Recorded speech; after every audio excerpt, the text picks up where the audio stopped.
Hello everybody, I hope all is well. I will talk about our plant cumin. Cumin is a member of Apiaceae family. Its native countries are Syria and Egypt, but it's also grown in Pakistan, India, Uzbekistan, Iran, and Turkey. It is brown to yellow in color and with a height of 20 to 30 centimeters. We use cumin as a spice mainly, but it has many other benefits like we can use it in asthma, hypertension, diabetes, fever, inflammation, dizziness, as anti-cancer, antimicrobial, and in gastrointestinal disturbances, mainly flatulence. It also contains essential oil which have antioxidant activity, contain minerals like sodium and potassium, and vitamins like B1, B2, B3, and B6. Main constituent is cuminaldehyde, which is an aldehyde cyclic monoterpenes. Now, let's talk about evidences of previous benefits, and first we will start with digestive stimulant action. The study is done on rats. Cumin was administered in 8 weeks, and it is found that cumin can enhance the activity of digestive enzymes like trypsin in the small intestine, enhance bile secretion, as well as shorten the food transit time by 25%. In 2019 in Morocco, study aimed to investigate the chemical composition and the antioxidant activity of cumin seeds. The cumin was cultivated according to the organic farming principle with 3 replications, and then extract essential oils by distillation. First, the study found that cumin has a strong aroma odor from 3.9 to 5.27%. Cuminaldehyde had the highest percentage with 30.42 to 33.24%. The study found later on that its essential oil is an excellent source of antioxidant that's used for food preservation and health benefits. For third effect, which is on diabetes, 80 type 2 diabetic patients administered cumin orally for 24 weeks, and other study used cumin oil for 8 weeks.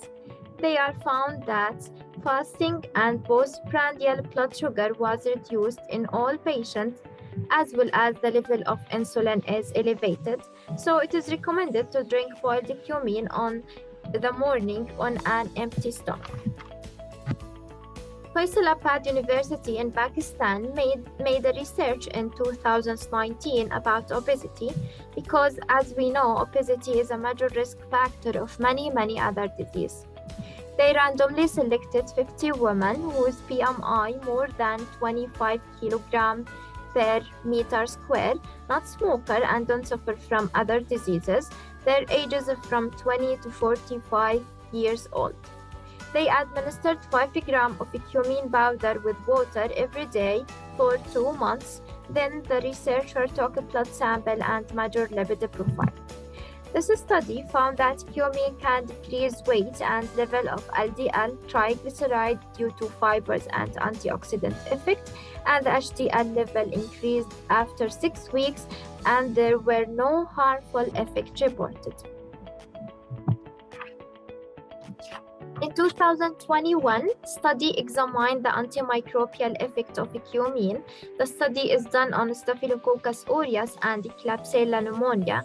Seeds were collected, washed with water, dried at room temperature, and grinded. Then they subjected the nanoemulsion by the diffusion disk method. It is found that antimicrobial activity against gram-negative is higher than against gram-positive bacteria. And the last study was for effect of cumin on hypertension. This study is done on hypertensive rats. The effect of 200 mg per kilogram oral cumin for 9 weeks was improving plasma nitric oxide, which is a vasodilator, as well as reducing systolic blood pressure.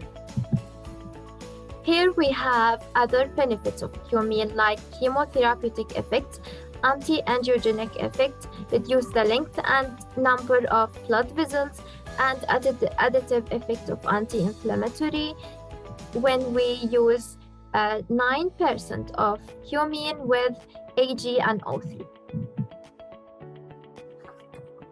There is not enough information about the safety of using cumene during a pregnancy and breastfeeding as a medication.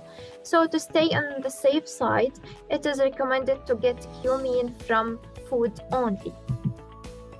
Cumene should be used with caution in diabetic patients who use chronic medication, in patients who use antiplatelets, anticoagulants because of increasing the risk of bleeding and bruising.